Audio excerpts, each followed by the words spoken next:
What is up, everybody? Man, so glad that you are here, those of you who are tuning online, and our friends who just gave birth to a baby at Elliott Hospital. We welcome you! Yes! Woo! All right, if you're ready for this, Matthew chapter 6. If you're ready for this, Matthew chapter 6, get there. Your head should be down, doing something. Download the Bible app, do something. Get moving. Come on. Let's go. Matthew 6, are you there? Let me know. Are you there? Here we go. Matthew chapter 6.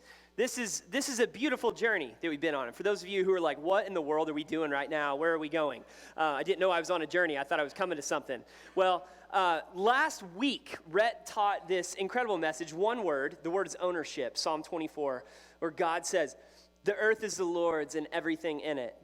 David wrote this. It was like, when I look out at the world, it's just really important for me to know that the world's not mine. It's not mine for the taking. It's actually the Lord's. Like the earth and everything in it, all the people in it, all the skyscrapers and butterflies and, beavers that are tearing up Horse Hill Nature Preserve right now. All of it is the Lord's. And we were like, had some people push back. We're like, well, if everything's God's, then, who's going to come fix like my leaking toilet at home? Or who's going to, God, why would you allow your hot water tank at your house to blow up or your car to break down? Why would you allow that to happen? I'm glad you asked that. This is like this journey that we are on to be generous always. We have this choice. It's kind of like put in our face all the time. And the reality is that excuses never change the world. You know that? Like excuses can never change the world. Only love can do that. Only like sacrificial, give it up for somebody else kind of love. That is what changes the world. And Rhett told this story that's probably one of my favorite parables that Jesus ever told. And it's a story where this owner, this manager gave different amounts of money to three different guys and was like, hey, I'm going off on this long trip. I'm going to be back in a while. And I want you to take care of this. And I want you to steward this. And I'm going to come back and, see what's up. Well, two guys literally put the money to work and invested in what was best and doubled what the owner had. But one guy grabbed a shovel and he just kind of like buried it in the dirt. And like I remember walking through this parable early on in my journey with Jesus, and I was like, this third guy was me. Like I just kind of like, well, I don't really have much. Like if I had what like the guy with 5 bags had, like I would be way more generous if I had what he had. And I don't know if that's the way like you're processing or looking at it, but like this moment where I come like face to face with like I have more excuses in my heart than devotion. And it was like this slow journey for me where Jesus was changing my world and changed the way that I saw the world. Today's word is one word. You've heard it already. It is the word devotion. Devotion. Like many of us, when we want to like begin a relationship or think back to like when you began your relationship, like nobody begins a relationship with somebody that like they like, I don't really care if you're fully devoted to this one.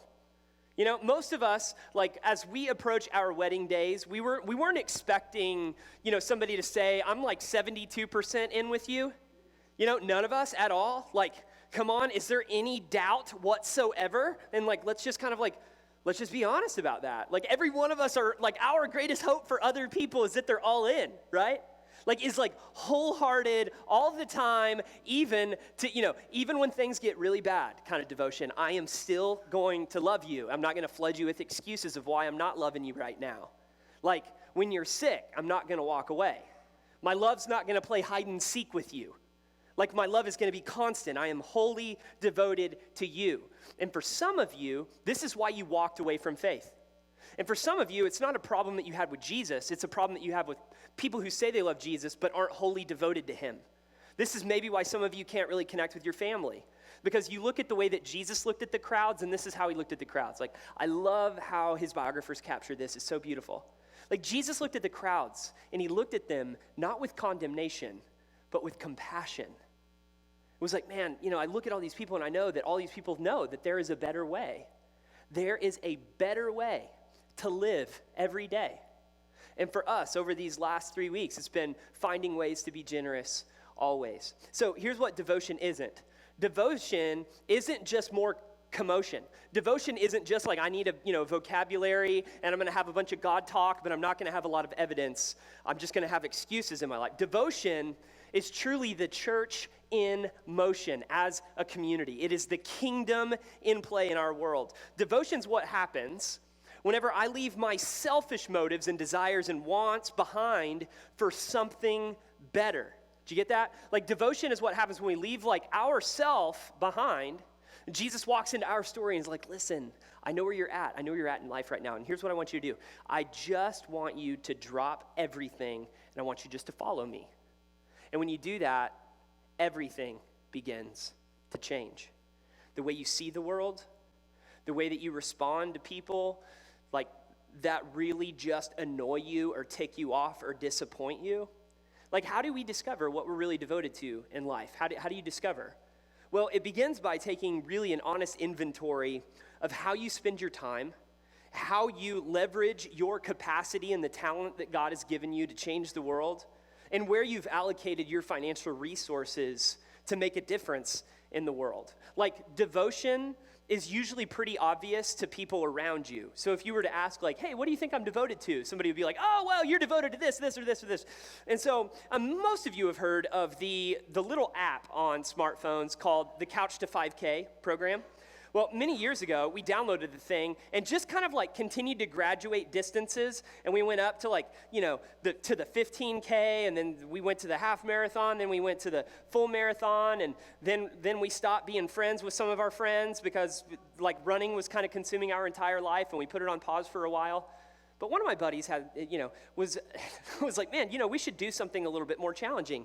And I just, kind of looked around at what was going on, and there was this thing called the North Face Endurance Challenge 50K at Wachusett Mountain, not too far from here.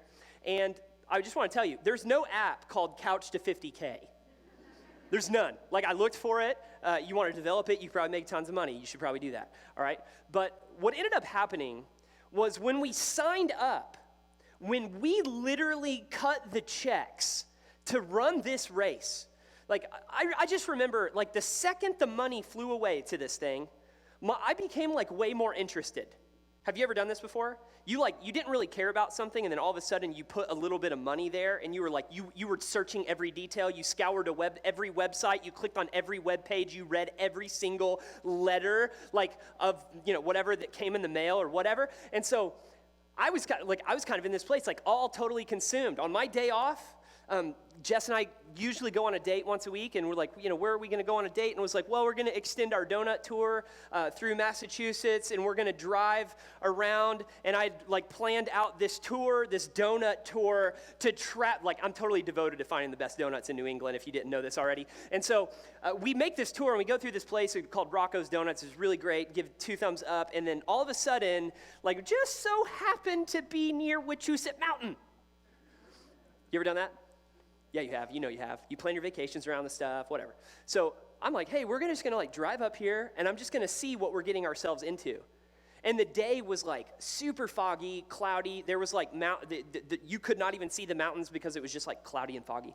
I get out and ask the guy, like, hey, we signed up for the North Face Endurance Challenge. Can you tell me anything about this mountain? And he was like, well, what's the name of the race?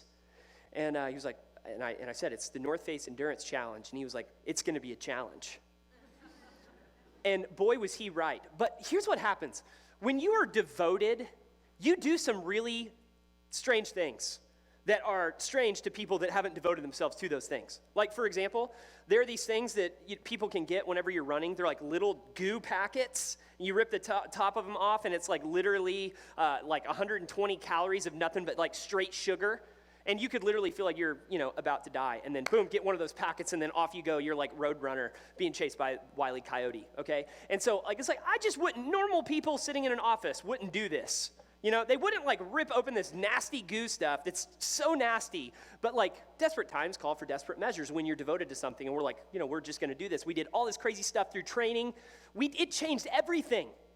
It changed the amount of carbohydrates we ate.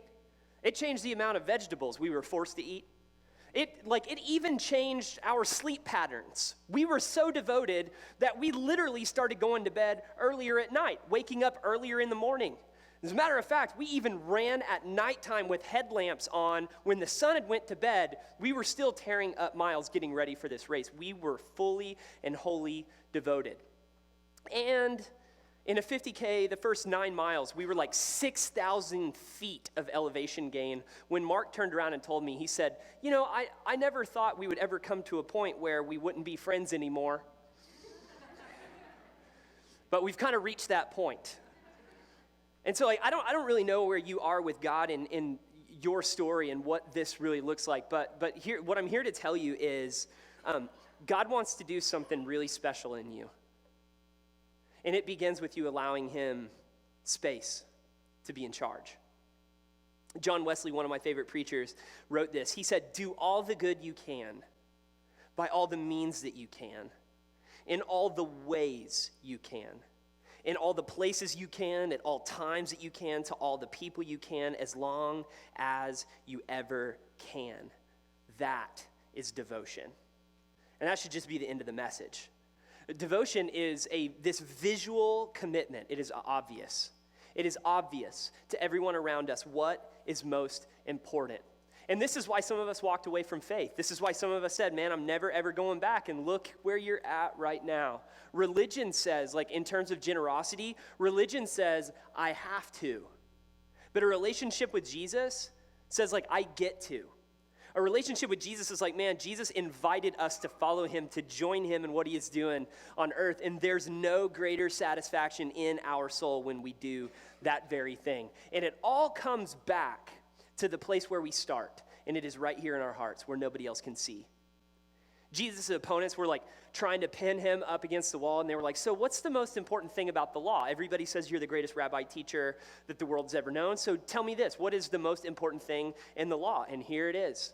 And Jesus replied, love the Lord your God with all your heart, and with all your soul, and with all your mind. This is the first and greatest commandment. And the second is like it. Love your neighbor as yourself. All of the law and the prophets hang on these two commandments. Listen, there's nothing deeper than devotion. There's nothing sweeter than a heart, a mind, and a soul that is wholly devoted to Jesus. So the question is if there's nothing deeper than loving God with all your heart, with all your mind, and with all your soul, then what do you think is coming after those three things? Well, for most of us, and here's the reality, for most of us it is stress, it is anxiety, it is worry that we're never going to be able to have enough. If you missed week 1, go back and watch 2 weeks ago. Like, what do you think is the biggest competitor of you loving God with all your heart, with all your mind, with all your soul?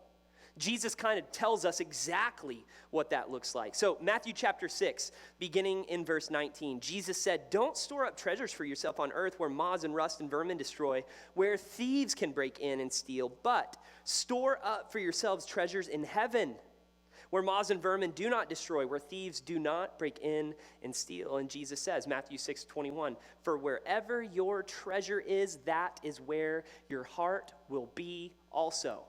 I never cared anything about the North Face Endurance Challenge 50K. But the second I signed up for that race, I read every single email that came out, every single social media post on the deal. Why? Jesus said, because wherever you put your treasure is where your attention is going to be.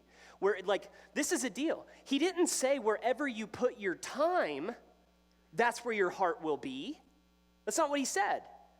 Jesus didn't say, wherever you put your thoughts is where your heart is going to be. Jesus said, wherever your treasure is, that's where your heart is going to be. And it gets more beautiful and more clear. Jesus goes on to say, the eye is the lamp of the body. If your eyes are healthy, then your whole body will be full of light. But if your eyes are unhealthy, your whole body will be full of darkness. If then the light that is within you is darkness, how great is that darkness? Now, confession. I've spent 20 hours on these few verses this week. Can't tell you what they mean. For real. I'm totally kidding. But for real, I mean, this is some confusing stuff. Jesus is drawing a line between Old Testament law when he's talking about this concept called the evil, stingy eye, which is kind of like, and maybe you've been this way, maybe because of maybe the need in your own life or the worry and the anxiety that you have going on in your life and your story, you kind of put blinders on to everything else that's happening in the world, and you can't really see it, or you don't want to see it. And so the needs of others are kind of like, well, sorry for them, I've got my own stuff. And Jesus says, listen, the eye is the lamp of the body. If your eyes are healthy, then your whole body's going to be full of light. And this is like the trigger. This is the cue. This is what we're looking for. What happens in your heart when you find out that somebody that you love or care about is in need? Are you kind of like, well, it sucks for them? Are you kind of like, man, I feel bad for them? Or are you like what is going on in here? What is going on in here? Because, like, I don't really know about you, but like if your eyes aren't seeing what God is doing right now, that is a cue that something in your heart isn't like all. It's not like all your heart, all your mind, all your soul. So, it's kind of like looking at like your computer screen at work, to be able to say, like, man, I'm able to see what's going on. Like, you could say, like, I see the screen and I see what is happening here. But for us to be able to think, like, the screen is just a representation of what is going on the inside of the guts of this computer. Like, we're being able to see. And the way that we see the world changes everything. The way that we see our friends, the way that we see our coworkers, the way we see the people within our house. Like, we look at people and we're just kind of like, man, if I can't see the best in them, then my life is dark. Like, that's not like the love that's with all of our heart, with all of our mind, with all of our soul. Because how we know that that's working is we look at people with compassion, not contempt. We look at people with compassion and not condemnation. We don't write people off, we write them in. We don't look away, we actually move a little bit closer. And this drove everyone absolutely crazy. Jesus goes on and he said, no one can serve two masters. Either you will hate the one and love the other, or you will be devoted to the one and despise the other. You cannot serve both God and money. My grandparents had these friends that lived a few blocks away, and they had this huge farm, and they were always looking for, like, desperate middle school kids that were wanting to save up money for summer jobs or whatever. And so I got suckered into this deal, and I show up and I'm wearing sloppy clothes, and like I show up at this booth, and my grandpa says, this is Donnie and this is his wife Wanda. It was like, hi, everybody. And Donnie looks at me and he gives me a white 5-gallon bucket that looked like it had been from like World War II, okay? This, like, the handle was all bent and crooked. And he said, here's what we're going to do. And he walked me out to the garden and he said, you're going to pick 3 buckets of green beans. And that is literally, like, you have an hour to do it. That is like a bushel of green beans. Like, I'm getting this history lesson here. I had my my Walkman CD, and I flipped it over to hold, and I was listening to Oasis Wonderwall at the time, if you were wondering. And I kind of put it in my back fanny pouch and was I hustled, man. I hustled as hard as I could. And it's literally within an hour, I only had 2 buckets of green beans. And I carried those buckets to Donnie, and he was like, listen, you're not going to get paid the hourly wage that I promised you, because I could literally go out to the market and buy green beans cheaper than it's costing me to pay you to go pick those green beans. And I'm kind of like, well, there's no papers here, And so after a period of time, the same thing over and over and over. I was like, bring back 2 buckets in 1 hour, and Donnie's like, sorry, you're going to have to go find a 3rd bucket, which is like, a great way for hate to grow in my heart towards him. And so all of a sudden, I would look up from afar, and the second that Donnie would walk away, and his wife Wanda was the only one at that fruit stand, I would carry my buckets, and I was so full of joy, because whenever I came to Wanda, Wanda would look at me and say, this is amazing. And she was so enthusiastic about my 2 buckets of green beans. And I would bring them to her, and I would always look to avoid Donnie. Some of you know this to be true. Like, those of you who have 2 bosses, you're like, I don't know who I'm supposed to be following here. I don't know who's in charge. My bosses are giving me 2 different marching orders. And that's exactly the kind of division that we feel on the inside of our hearts. Money says, stay, stay, stay. When money is your master, money says, stay, stay, stay, stay, stay. But when God is your master, he says, go, go, go, and farm hope to everybody. Jesus says, therefore I tell you, don't worry about your life, what you'll eat or drink, about your body, what you will wear. Is life not more than food and the body more than clothes? Look at all the birds of the air. They don't sow or reap or store away in barns, yet your heavenly Father feeds them. Are you not more valuable than they are? Can any one of you add a single hour to your life by worrying? And why do you worry about clothes? See the flowers of the fields, they don't labor or spin, yet I tell you that not even Solomon in all of his splendor was dressed like one of these. And if that's how God clothes the grass of the field, which is here today and tomorrow is thrown into the fire, will he not much more clothe you, O you of little faith? So don't worry, saying, what are we going to eat, or what are we going to drink, or what will we wear? For, verse 32, for the pagans run after all these things, and your heavenly Father knows that you need them. Here's the antidote to stress, worry, and anxiety in relation to all of our finances. Verse 33, Jesus says, but seek first his kingdom and his righteousness, and all these things will be given to you as well. Therefore, do not worry about tomorrow, for tomorrow will worry about itself. Each day has enough trouble of its own. That's like easy enough, right? Like, okay, don't worry. So what are we supposed to do? Don't worry. You ever tried not worrying? It just turns up the dial on your worrier, doesn't it? And Jesus is like, hey, listen, you're worrying is actually stealing from today. You're stealing tomorrow's strength and trying to lasso it and pull it into today. And that's just not how life works. And that's miserable. And not only is it miserable, it's exhausting.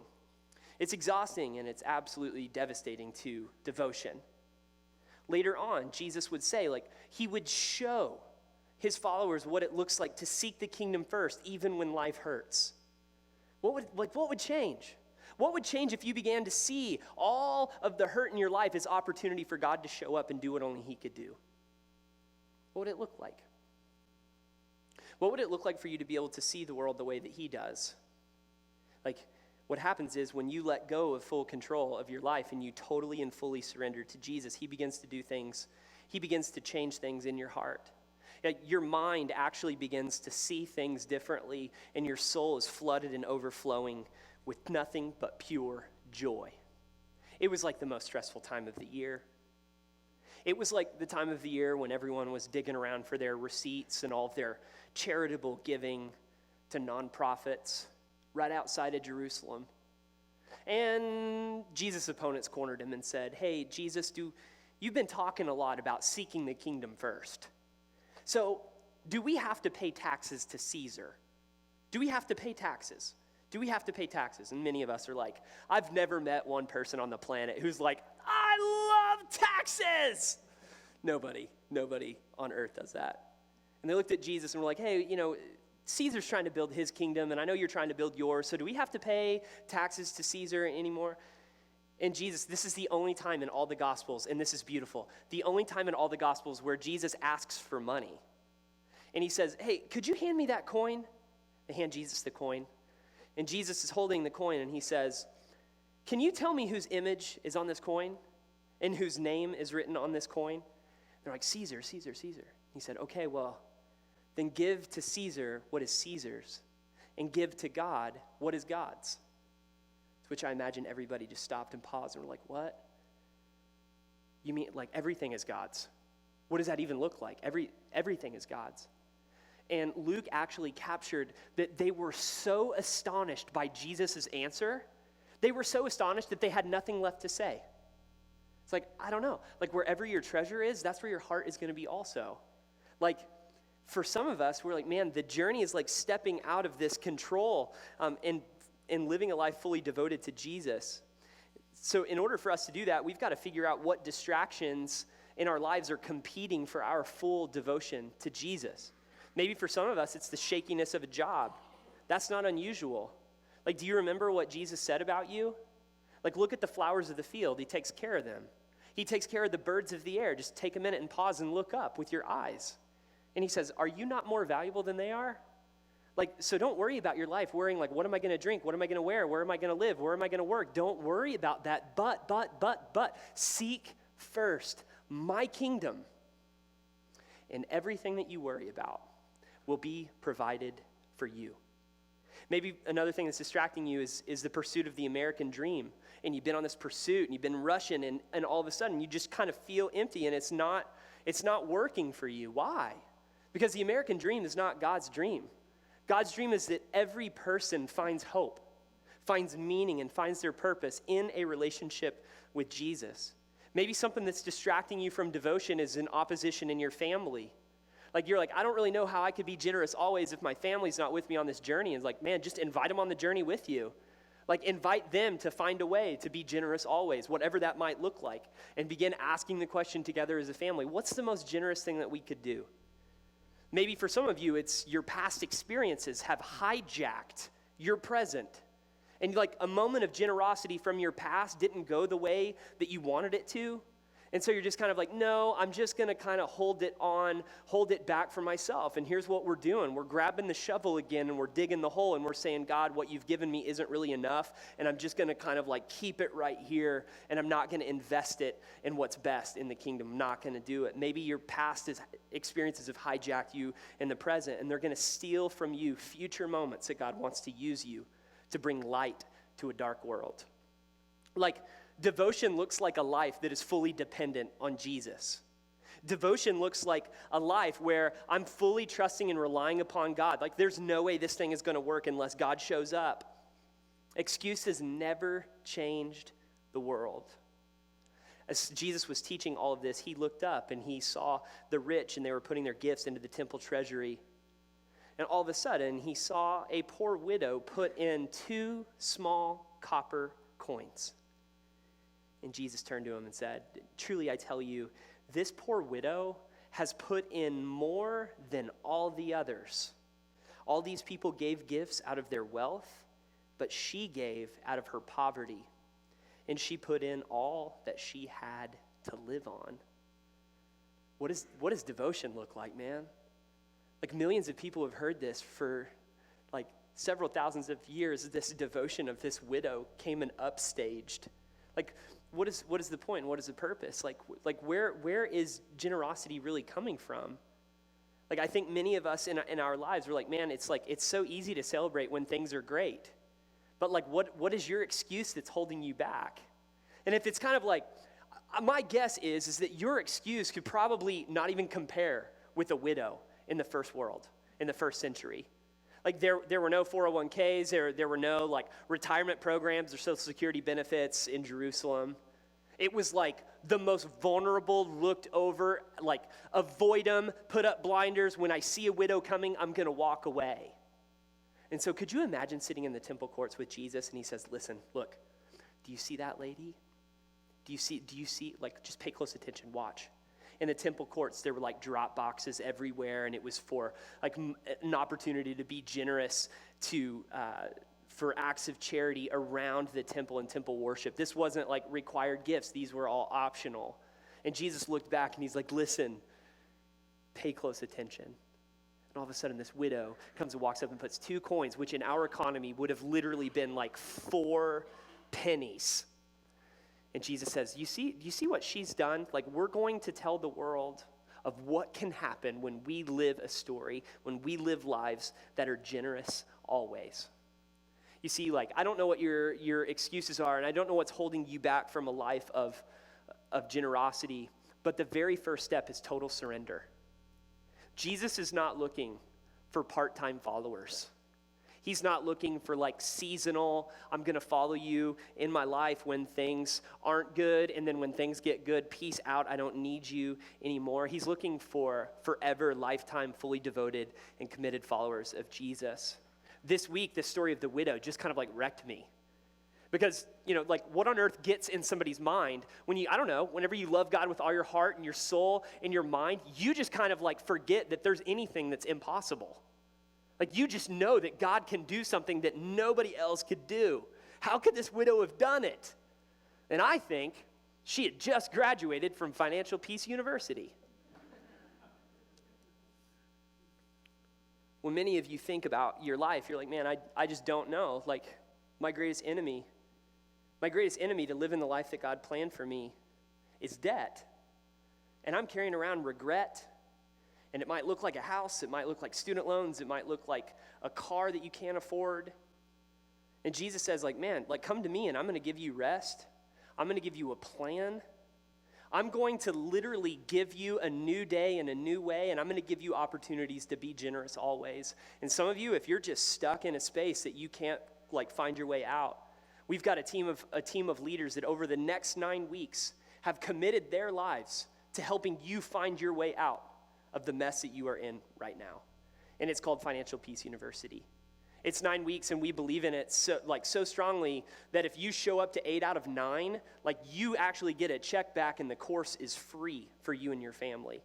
Like, the thing that is choking us in our lives isn't that,